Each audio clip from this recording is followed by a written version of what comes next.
మా latest videos కోసం మా ఈ తెలుగు న్యూస్ ఛానల్ సబ్స్క్రైబ్ చేసి గంట సింబల్ యాక్టివేట్ చేసుకోండి. కార్తీక పురాణం 2వ అధ్యాయం. ఈరోజు ఈ కథను వింటే చాలు, సకల పాపాలు పోతాయి, పరమేశ్వరుడి అనుగ్రహం కలుగుతుంది. జనక, ఇంతవరకు నీకు కార్తీక మాసమునందు ఆచరించవలసిన విధి క్రమము మాత్రమే తెలియజేసి తిని. కార్తీక మాసంలో సోమవార వ్రతమునకు ప్రత్యేక ప్రాముఖ్యత ఉన్నది. కావున సోమవార వ్రత విధానమును, దాని మహిమను గురించి వివరింతును, సావధానుడవై ఆలకించుము అని ఇలా చెప్పసాగాడు. కార్తీక మాసంలో సోమవారము శివునికు అత్యంత ప్రీతిపాత్రమైన రోజు. ఆ రోజు స్త్రీ గాని పురుషుడు గాని ఏ జాతి వారైనా గాని రోజంతా ఉపవాసం ఉండి నదీ స్నానం చేసి తమ శక్తి కొలది దాన ధర్మములు చేసి నిష్ఠతో శివదేవునకు బిల్వపత్రములతో అభిషేకము చేసి సాయంత్రము నక్షత్ర దర్శనము చేసిన తర్వాత భుజించాలి. ఈ విధముగా నిష్ఠతో ఆ రాత్రి అంతయు జాగరణ చేసి పురాణ పఠనం చేసి తెల్లవారిన తరువాత నదికి వెళ్ళి స్నానమాచరించి తిలదానము చేసి తమ శక్తి కొలది పేదలకు అన్నదానము చేయవలెను. అటులా చెయ్యలేని వారు కనీసము 3 బ్రాహ్మణులకైనా సరే తృప్తిగా భోజనం పెట్టి తాము భుజించవలేను. ఉండగలిగిన వారు సోమవారము నాడు 2 పూటల భోజనం ఏమీ చేయకుండా ఏ విధమైన పలహారము కానీ తీసుకోకుండా ఉండుట చాలా మంచిది. ఇట్లు కార్తీక మాసమందు వచ్చు సోమవార వ్రతమును చేసిన ఎడల పరమేశ్వరుడు కైలాస ప్రాప్తి కలిగించి శివ సన్నిధికి చేర్చును. భర్త లేని వితంతువు సోమవార వ్రతమును ఆచరించి శివ పూజ చేసినచో కైలాసం ప్రాప్తించును. శివ పూజ విష్ణు పూజ చేసినచో వైకుంఠ ప్రాప్తి పొందును. శివ పూజ చేసిన వాళ్ళు కైలాస ప్రాప్తి పొందుతారు. విష్ణు పూజ చేసినచో వైకుంఠ ప్రాప్తి నొందును. దీనికి ఉదాహరణముగా ఒక ఇతిహాసము కలదు. దానిని నీకు తెలియబరిచెదను, శ్రద్ధగా వినుము అని వశిష్ఠుడు జనకుడితే ఇలా చెప్పసాగాడు. కార్తీక సోమవార ఫలముచే కుక్క కైలాసానికి వెళ్ళుట. పూర్వం ఒక రాజ్యంలోని ఒక గ్రామంలో ఒక పేద బ్రాహ్మణుడు ఉండేవాడు. ఆయన ఒక్కగానొక్క కూతురు పేరే నిష్ఠుర. ఊళ్ళో పూజాది కార్యక్రమాలను జరిపించటం వలన వచ్చే డబ్బుతో ఆ బ్రాహ్మణుడు ఆ అమ్మాయిని అల్లారు ముద్దుగా పెంచుతాడు. యవ్వనంలోనికి అడుగుపెట్టిన నిష్ఠుర ఓ అందమైన సౌందర్య శిల్పంలా తయారవుతుంది. ఆమె అందచందాలను గురించి చుట్టుప్రక్కల గ్రామాల వారు సైతం చెప్పుకునేవారు. ఆమె ఎంత అందమైనదో అంత కఠినమైనది. ఇతరుల పట్ల ఆమె చాలా కటువుగా వ్యవహరిస్తూ ఉండేది. అందువలన ఊళ్ళో వాళ్ళంతా ఆమెను కర్కశ అని చెప్పుకుంటూ ఉండేవారు. ఆమె అందానికి దాసులైన వారు ఆ ఇంటి చుట్టూ తిరుగుతూ ఉండేవారు. ఇతరులను ఆకర్షించే అందం తన సొంతం అన్నట్టుగానే ఆమె ప్రవర్తిస్తూ ఉండేది. ఆమె స్వభావం మంచిది కాకపోవటంతో పరపురుషులతో పరిచయాలు పెరుగుతూ ఉండేవి. తన కూతురు గురించి నలుగురు 4 రకాలుగా మాట్లాడుకుంటూ ఉండటంతో ఆ బ్రాహ్మణుడు ఆమెకు ఒక మంచి సంబంధం చూసి పెళ్లి చేస్తాడు. అలా మిత్రవర్మ అనే యువకుడితే కర్కశ పెళ్లి అవుతుంది. మిత్రవర్మ మంచి ఆరోగ్యవంతుడు, అందగాడు, అంతేకాదు గుణవంతుడు, శాంత స్వరూపుడు. అందువలన మిత్రవర్మతో పెళ్లి చేస్తే కర్కశ దారిలో పడుతుందని తండ్రి భావిస్తాడు. అలా వాళ్ళిద్దరి పెళ్లి జరిగిపోతుంది. మిత్రవర్మ తల్లిదండ్రులు కూడా కర్కశను కూతురుగానే భావించి ప్రేమతో చూసుకుంటూ ఉంటారు. అయితే తన చుట్టూ ఉన్న వాళ్ళంతా మంచివారే అయినప్పటికీ ఆమె స్వభావంలో మార్పేమీ రాదు. గతంలో పరపురుషులతో తనకు గల సంబంధాన్ని ఆమె కొనసాగిస్తూనే ఉంటుంది. ఈ విషయంలో అత్తమామలు కానీ భర్త కానీ ఆమెను నియంత్రించలేకపోయారు.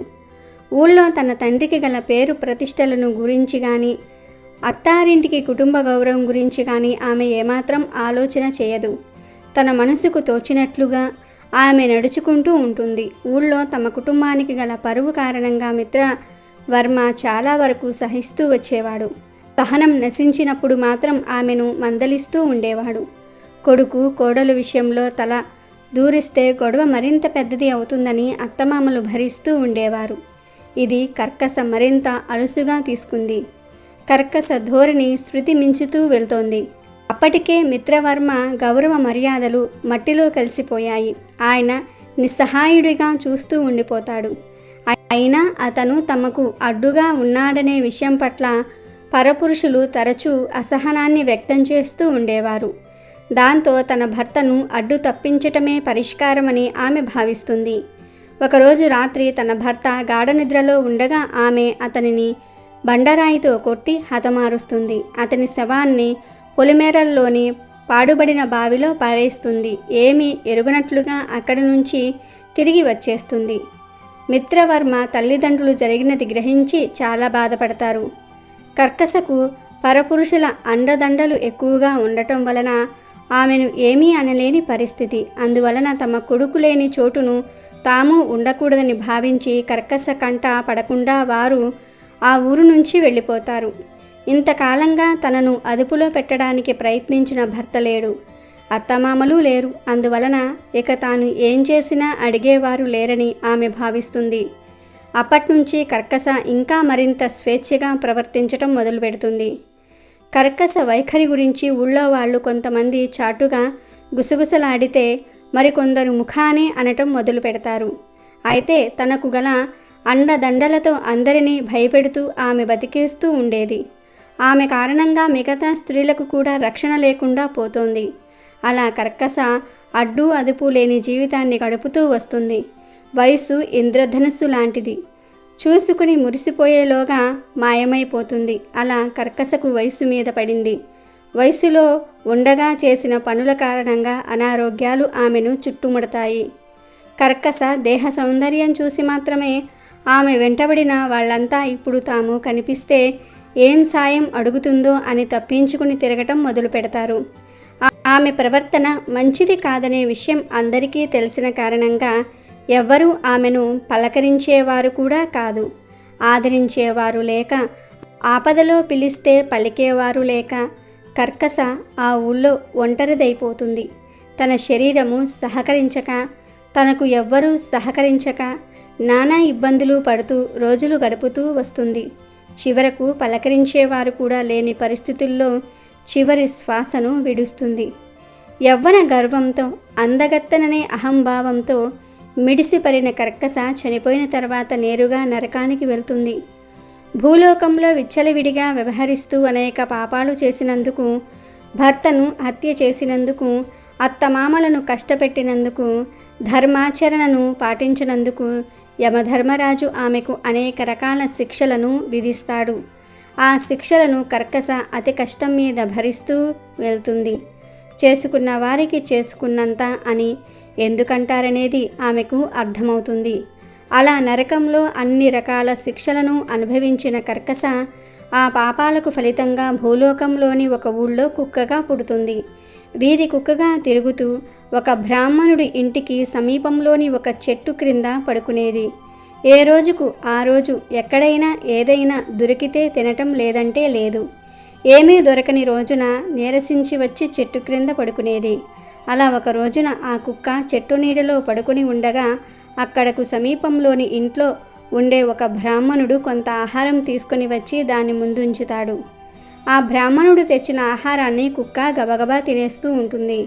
ఆ బ్రాహ్మణుడు అక్కడి నుంచి వెనుదిరిగి ఇంటికి వెళ్తూ ఉండగా కుక్క ఏడుపు వినిపిస్తుంది. ఆ కుక్క ఒక మనిషి మాదిరిగా రోదిస్తూ ఉండటం ఆయనకు విచిత్రంగా అనిపిస్తుంది. తన కళ్ళను తానే నమ్మలేకపోతూ కుక్క దగ్గరకు వెళ్తాడు. ఓ బ్రాహ్మణుడా, నాకు ఈ కుక్క జన్మ నుంచి విముక్తిని ప్రసాదించు, నేను చేసిన పాపాల నుంచి నాకు విముక్తిని ప్రసాదించు అని కుక్క దీనంగా అడుగుతుంది. ఒక కుక్క మనిషిలా మాట్లాడుతూ ఉండటం ఆయనకు చాలా ఆశ్చర్యాన్ని కలిగిస్తుంది. ఆ బ్రాహ్మణుడు అదే విషయాన్ని ఆ కుక్క దగ్గర వ్యక్తం చేస్తాడు. అప్పుడు కుక్క రూపంలోని కర్కస, బ్రాహ్మణుడా, నేను 14 జన్మల క్రితం ఒక బ్రాహ్మణ కుటుంబానికి చెందిన యువతిని. ఆ జన్మలో నేను అనేక పాపాలు చేసిన కారణంగా నరకలోకంలో అనేక శిక్షలను అనుభవించాను. ఆ తరువాత కుక్కగా 14 జన్మలు ఎత్తాను. ఇది 15వ జన్మ. అయితే ఈ విషయాలేవి నాకు ఇంతకు ముందు వరకు గుర్తురాలేదు. నువ్వు పెట్టిన ఆహారం తిన్న తర్వాతనే పూర్వజన్మకు సంబంధించిన జ్ఞాపకాలు వరుసగా నాకు గుర్తుకు వచ్చాయి. ఒక్క కుక్కకు పూర్వజన్మ స్మృతి కలగటం, పైగా 14 జన్మల క్రితం తాను ఎవరన్నది చెప్పగలగటం ఆ బ్రాహ్మణుడికి ఆశ్చర్యాన్ని కలిగిస్తుంది. అందుకు కారణం ఏమిటా అని ఆలోచన చేసిన ఆయనకు విషయం అర్థమవుతుంది. హఠాత్తుగా నాకు పూర్వజన్మల గురించిన విషయాలు ఎలా తెలిసాయి? దీనికి కారణం ఏమిటి అని ఆ కుక్క అడుగుతుంది. తాను చేసిన సోమవార వ్రతం ఫలితమే ఇందుకు కారణం అని ఆ బ్రాహ్మణుడు చెప్తాడు. నేను నియమనిష్టలు కలిగిన బ్రాహ్మణుడిని. ఆచార వ్యవహారాలకు నేను ఎంతో విలువను ఇస్తాను. భగవంతుడి ఆరాధన పూర్తయ్యే వరకు ఎలాంటి ఆహారం తీసుకోను. అలాంటి నేను కార్తీక మాసంలో ప్రతిరోజు అభిషేకం చేస్తూ ఉంటాను. ఇక కార్తీక మాసంలో సోమవార వ్రతం ఎంతో విశిష్టమైనటువంటిది. ఈ వ్రతాన్ని ఆచరించేవారు ఉదయం నుంచి ఉపవాసం ఉంటూ నక్షత్ర దర్శనం తర్వాత భోజనం చేస్తారు. ముందుగా జీవరాశికి కొంత ఆహారాన్ని అందించి ఆ తరువాతనే భోజనం చేయవలసి ఉంటుంది. ఈ రోజున సోమవార వ్రతం ముగించి ముందుగా ఆ ప్రసాదాన్ని నేను నీకు ఆహారంగా అందించాను. ఆ వ్రతానికి గల మహిమ కారణంగానే నీకు పూర్వజన్మ స్మృతి కలిగింది, మాట్లాడే శక్తి వచ్చింది అని చెప్తాడు. అప్పుడు ఆ కుక్క, ఓ బ్రాహ్మణుడా, నువ్వు చేసిన మేలును నేను ఎప్పటికీ మర్చిపోలేను. అయితే ఇప్పటి వరకు నేను పడిన బాధలు వేరు. పూర్వజన్మల స్మృతి కారణంగా ఇక ముందు మరింతగా బాధపడవలసి ఉంటుంది. అందువలన నాకు ఈ కుక్క జన్మ నుంచి విముక్తిని ప్రసాదించు అని ప్రాధేయపడుతుంది. ఆ బ్రాహ్మణుడు అంతవరకు అనేక సోమవార వ్రతాలను ఆచరిస్తూ వచ్చాడు. అందువలన ఆ కుక్క బాధను చూడలేక ఒక సోమవార వ్రతం యొక్క ఫలితాలను ఆ కుక్కకు ధారపోస్తాడు. దాంతో ఆ కుక్క ఆ జన్మ నుంచి విముక్తిని పొంది దివ్య శరీరాన్ని ధరించి కైలాసానికి చేరుకుంటుంది. విన్నావా జనక, ఇలా ఒక యువతి తాను చేసిన పాపాల కారణంగా 15 జన్మల పాటు కుక్కగా పుడుతూ నానా బాధలు అనుభవిస్తూ వచ్చింది. అలాంటి కుక్క సోమవార వ్రత ఫలితం కారణంగా శివలోకానికి చేరుకుంటుంది. సోమవార వ్రతానికి అంతటి శక్తి ఉంది. అది ఎలాంటి పాపాలనైనా సరే భస్మం చేస్తుంది. పుణ్యరాశిని అమాంతంగా పెంచేసి ఉత్తమ జన్మలకు కారణమవుతుంది. ఉత్తమ గతులను పొందడానికి దోహదం చేస్తుంది. కార్తీకంలో అలాంటి సోమవార వ్రతం చేయటం మర్చిపోకూడదు అని సెలవిస్తాడు వశిష్ఠ మహర్షి. ఇదే స్కాంద పురాణంలోని వశిష్ఠ మహర్షి చెప్పిన కార్తీక మహత్యంలోని 2వ అధ్యాయం సమాప్తం. వీడియో నచ్చితే లైక్ చేయండి, షేర్ చేయండి, బట్ సబ్స్క్రైబ్ చేసుకోవడం మర్చిపోవద్దు.